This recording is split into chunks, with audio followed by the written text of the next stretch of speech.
Hello বন্ধুরা, কেমন আছো তোমরা সবাই? আশা করি সবাই ভালো আছো। আমি অনেক ভালো আছি। আজকের দিনে চলে এলাম একটা ছোট্ট রান্নার ভিডিও। তো আজকে হচ্ছে সয়াবিন আলুর তরকারি হবে, তো যার জন্যই আজকে রান্নাটা আমি করছি। যেহেতু দেখো, তো কড়াইয়ে আমি প্রথমে তেলটা দিয়ে দিয়েছি। তেলটা এবার গরম হচ্ছে, এদিকে আমি মশলা তৈরি করে নিলাম। এদিকে রসুন বাটা, আদা বাটা, লঙ্কা গুঁড়ো, হলুদ গুঁড়ো, জিরের গুঁড়া, ধনের গুঁড়া সব কিছু একসঙ্গে দিয়ে দিলাম।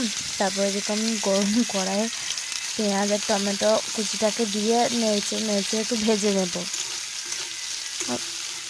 এটা খুব ভালো করে একটু ভেজে নিতে হবে।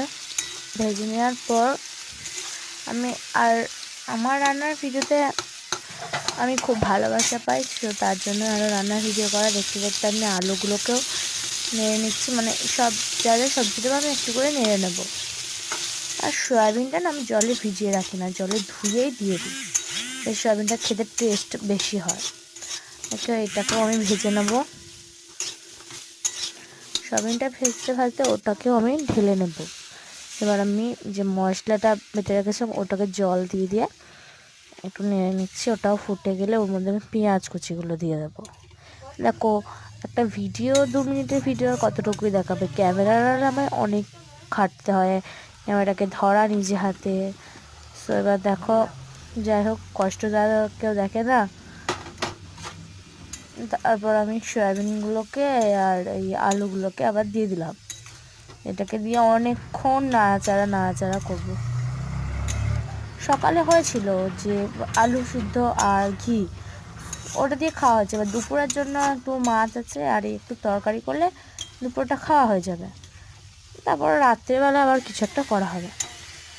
এবার আমি একটু ধনে পাতা অ্যাড করে দিলাম, যাতে তরকারি টেস্ট আসে।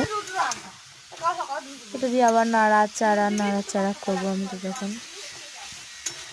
এরপর দিয়ে দিতে হবে জল। আমি জলটা দিয়ে দিয়েছি। আর একা হাতে যেহেতু আমার, তাই ক্যামেরার আড়ালে আমায় অনেক খাটতে হচ্ছে। স্বাদ মতো নুন দিয়ে দিয়েছি। এবার ভালো করে নাড়িচাড়ে দেখো আমাদের বাড়ির ভিউটা। দেখো, ঢাকনা খুলে দেখলাম, বারবার দেখছি কেমন হচ্ছে। তো চলো, আমি একটু ঘরে চলে এলাম। এই দেখো, আমি গাইস সবাইকে অনেক ধন্যবাদ আমাকে এত সাপোর্ট করার জন্য। আমি স্নান করেছি, তারপর রান্না করেছি। তো চলো, বাই, দ্যাটস ইট।